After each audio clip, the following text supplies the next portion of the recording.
Bienvenidos a nuestro devocional diario, un espacio donde conoceremos más de Papá Dios. Acompáñanos y no te pierdas de esta gran bendición. Living Stones Church.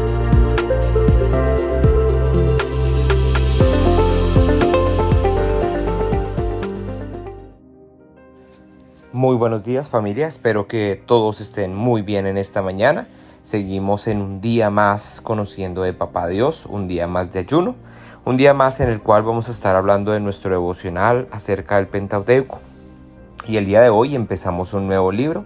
Damos gracias a Dios por la lectura de Génesis, donde aprendimos mucho, donde permitimos que el Señor nos permitiera aprender más de Él y seguir creciendo a la estatura del varón perfecto. Ya el día de hoy vamos a empezar acerca del libro del Éxodo, el segundo libro del Pentateuco. Y el Éxodo tiene este preciso nombre porque nos relata esa salida del pueblo hebreo, del pueblo de Israel, de Egipto. Entonces, básicamente este libro se divide en dos partes. La primera parte, todo el proceso de la salida del pueblo de Israel, cómo ellos tuvieron que ir y pelear en cierta manera su salida, como usó un hombre, ¿cierto?, a Moisés. Y tenemos la segunda parte que se desarrolla especialmente después de que Moisés subiera al monte a tener ese encuentro con Dios. Hoy vamos a tocar un tema que he titulado No tengas miedo a tu propósito. Y vamos a empezar hablando un poco de lo que es el Éxodo. Saben muy bien que los israelitas llegaron a Egipto por José. José llegó a ser el segundo al cargo de esta nación, y en la escasez que hubo de alimentos y por los acontecimientos que ya conocemos, pues toda la familia de José, que eran alrededor de 70 israelitas, llegaron a vivir en Egipto. En ese momento tenían la bendición del faraón.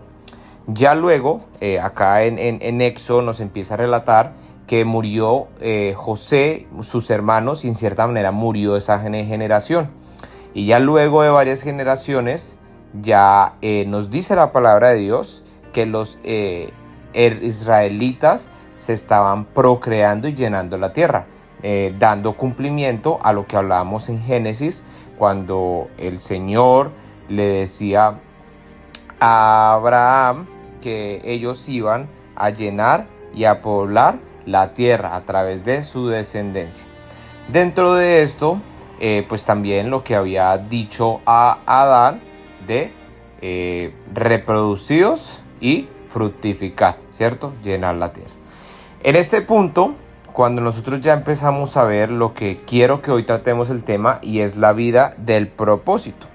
Y aquí los israelitas habían vivido la bendición de un faraón que siempre les había permitido tener libertad, siempre les había dado hasta donde más se pudo, ¿cierto?, tratando de ayudar a aquel que les había ayudado. Pero ahora, ¿cierto?, las cosas habían cambiado, porque el nuevo faraón que estaba a cargo no recordaba ni tenía idea quién era José. Y aquí vemos que este faraón empieza a castigar, empieza a latigar y a poner trabajos pesados a los israelitas porque los veían como una amenaza. En ese sentido vemos que cada vez que el pueblo israelita era más azotado, más se reproducían y más tenían hijos, y más israelitas iban naciendo y iban creciendo como una gran nación que iba o estaba llamada a ser. Dentro de este punto, el faraón intenta hacer algo, y hoy vamos a ver un poquito de cada capítulo, desde Éxodo 5 desde Éxodo 1, hasta el 5 aproximadamente. Vamos a ir viendo algunos versículos. Si nosotros vamos al Éxodo 1, dice por allá el versículo 15: Después el faraón, rey de Egipto, dio la siguiente orden a las parteras hebreas Cifra y Púa: cuando ayuden a las mujeres hebreas en el parto, presten mucha atención durante el alumbramiento. Si el bebé es niño, mátenlo, pero si es niña, déjenla vivir. Acá vemos que las parteras decidieron no llevar a cabo esta orden porque ellas eran temerosas de Dios. Y acá quiero que empecemos a ver lo que es el propósito de Dios en la vida de nosotros. Muchas veces nosotros no tenemos en cuenta el propósito de Dios, lo que está pasando en nuestras vidas, pero Dios tiene el panorama completo y Él sabe lo que va a suceder. Digo esto porque esta primera instrucción llevaba a que los niños hombres no fueran nacidos, ¿cierto? Y en eso quiero empezar a hablar de Moisés, porque Moisés fue ese niño del cual tal vez no hubiera nacido, ese niño del cual no hubiera sido el liberador del pueblo de Israel. Pero ¿qué pasó? El faraón se enteró que las parteras no estaban haciendo caso y después dio otra orden, versículo 22. Entonces el faraón dio la siguiente orden a todo su pueblo: tiren al río Nilo a todo niño hebreo recién nacido, pero a las niñas pueden dejarlas con vida. Y nuevamente podemos darnos cuenta que nació un niño, el cual llamaron Moisés, y este niño se salvó por una pequeña trampilla que hicieron, o una pequeña acto, ¿cierto?, para poderlo salvar. Y si vamos a Éxodo 2, vamos a encontrar en el versículo 1. En esos días un hombre y una mujer de la tribu de Leví se casaron. La mujer quedó embarazada y dio a luz a un hijo. Al ver que era un niño excepcional, lo escondió durante 3 meses. Aquí vemos que ellos están en el periodo donde todo niño nacido debía ser echado al Nilo, ¿cierto? Pero no para que nadara o no para que fuera en una canasta, como lo hicieron con Moisés, sino para matarlo, para que muriera. Y en este sentido, algo lo cual quiero rescatar primeramente acá es que los padres de Moisés eran de la tribu de Leví. Y si nosotros entendemos y recordamos, la tribu de Leví era una tribu que estaba dedicada al servicio a Dios, a servirle a Él. Dicho esto, ya nosotros vemos de que Moisés fue puesto en una canasta y su hermana lo fue cuidando hasta que llegó a donde la hija del faraón.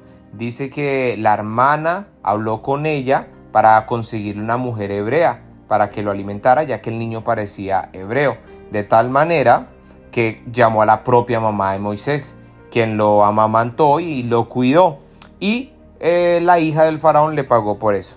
Pero vemos en el versículo 10, años más tarde, cuando el niño creció, ella se devolvió a la hija del faraón, quien lo adoptó como su propio hijo y lo llamó Moisés, pues explicó: lo saqué del agua.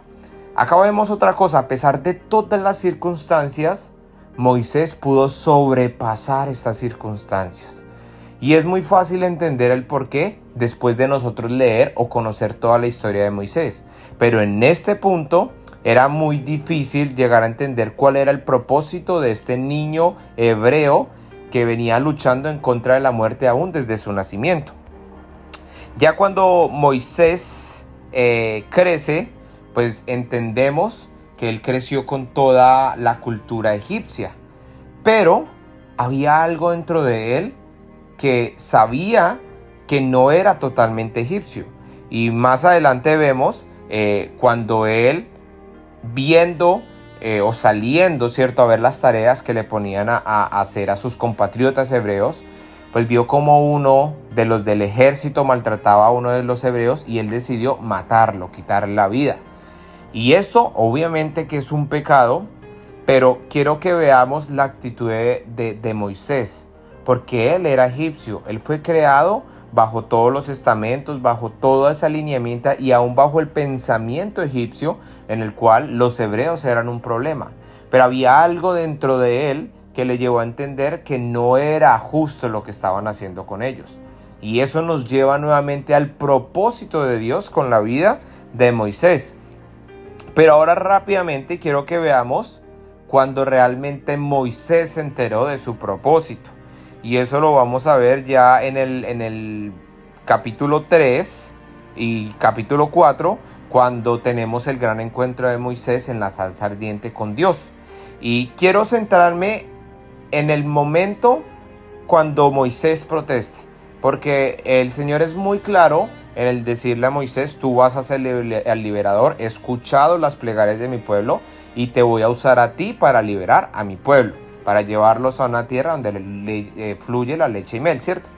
Después de todo esto, entonces viene la primera protesta de Moisés, versículo 11, capítulo 3. ¿quién soy yo para presentarme ante el faraón? ¿Quién soy yo para sacar al pueblo de Israel? Y el Señor le contesta, ¿cierto? Yo estaré contigo y esta es la señal. Bueno, y en eso no quiero centrarme, quiero ver en la parte de Moisés el día de hoy. Si saltamos nuevamente al versículo 13, otra vez Moisés protesta, pero Moisés volvió a protestar. Si voy a los israelitas y les digo, el Dios de sus antepasados me ha enviado a ustedes, ellos me preguntarán, ¿y cuál es el nombre de ese Dios? Entonces, ¿qué les responderé? Ahí nuevamente el Señor le contestó, yo soy el que soy, Jehová, el Dios de Abraham, de Isaac, de Jacob y demás. Más adelante, otra vez vemos lo que nuevamente vuelve a protestar Moisés, y esto lo encontramos en el versículo, en el capítulo 4, en el versículo 1. Pero antes de leer esto, recordemos que después de la segunda protesta de Moisés, vemos que Dios le muestra en cierta manera todo el plan a Moisés de lo que él iba a hacer, la manera en cómo iba a afectar a Faraón, que a pesar del Faraón, sin querer aceptar lo que Dios quería, pues el Señor iba a usar milagros para doblegar su voluntad, doblegar su ego y permitir que el pueblo saliera, y aún que saliera con bendiciones, con oro, con cosas materiales, en lo cual ellos no se iban a ir con las manos vacías. Después de todo esto, lo que el Señor le dijo, nuevamente viene Moisés y nuevamente protesta. Versículo 1, capítulo 4. Sin embargo, Moisés protestó de nuevo. ¿Qué hago si no me creen o no me hacen caso? ¿Qué hago si me dicen el Señor nunca te apareció? Y el Señor nuevamente le da esas dos señales milagrosas, la vara y en el momento en el que él insertaba la mano dentro de la vestidura, ¿cierto? Y después de esto, uno diría, bueno, ya Moisés mismo tiene esas dos señales. Y una más. Si él cogía agua del Nilo, el agua se iba a convertir en sangre. Pero después de esto, vemos en el versículo 10, otra vez, pero Moisés rogó al Señor, oh Señor, no tengo facilidad de palabra, nunca la tuve, ni siquiera ahora que tú me has hablado. Se me traba la lengua y se me enredan las palabras. Y el Señor nuevamente, ¿quién forma la boca de una persona? ¿Quién decide que una persona hable o no? ¿Cierto? Pero adivinen qué, nuevamente Moisés, versículo 13, pero Moisés suplicó de nuevo, te lo ruego, Señor, envía a cualquier otro. Y ahí vemos que ya después decide que su hermano Aarón le ayude como vocero. Pero el propósito de Dios seguía en la vida de Moisés. Y esto, familia, es parte del principio de lo que es el propósito de Dios en la vida de Moisés. Cuando nosotros vemos al final, vemos a un Moisés completamente seguro de que Dios estaba con él. Todas estas cosas que él tuvo, todas estas negaciones, todos estos miedos frente a su propósito, vemos que no son nada al final, cuando ya vemos a un Moisés realmente arraigado de la presencia de Dios en su vida y del propósito que Dios le había dado a él. Pero con esto, yo quiero que nosotros pensemos en nuestras vidas, con el propósito que Dios tiene para nosotros. Porque muchas veces somos ese Moisés, que lo único que le traemos a Dios son nuestros temores. Lo único que le traemos a Dios son nuestras excusas. Pero no somos capaces de ir y dar ese primer paso. No somos capaces de ir y decir, Señor, ok, tú dijiste algo, voy a intentarlo. Voy a dejar que tú actúes en mi vida. Y acá vemos un Moisés que realmente no llegó al punto en el que no pudo encontrar más excusas. Pero familia, muchas veces nosotros lo único que hacemos es dejar las conversaciones ahí con Dios.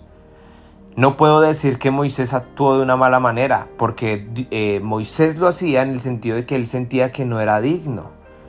Pero eso es una de las cosas de las cuales el Señor muchas veces usa para glorificarse a Él. De tal manera que la persona no se gloría a sí misma. Pero lo que muchas veces hacemos nosotros es ni siquiera tener esa certeza, esa convicción de preguntarle, bueno, Señor, pero ayúdame en esto otro, pero tú sabes. Sino sencillamente nuestras excusas no las quedamos nosotros mismos. Y el propósito de Dios con nosotros es maravilloso y lo ha plasmado desde el momento en que nosotros nacimos. Pero nuestra tarea ahora como cristianos es cada día caminar en pos de ese propósito. Caminar para que cada día podamos llegar a la plenitud en lo que Él quiere para nuestras vidas. Gracias, Señor, por este día. Gracias por tu palabra. Te pedimos, Señor, que nos ayudes, Señor, a cada día conocerte más, pero a ser desafiados, Padre, a ir más allá dentro de nuestros propios limitantes y nuestros miedos. Ayúdanos, Papito Dios, a salir de nuestra zona de confort y a ir, Padre, en búsqueda de ese propósito que tú tienes para nosotros, bajo tu buena y tu agradable voluntad. No nos permitas, Señor, que el miedo nos detenga ni nos paralice, porque el espíritu que tú nos has dado es de poder, amor y dominio propio. Gracias te damos en este día, nos quedamos en tu precioso nombre, amado Jesús. Amén.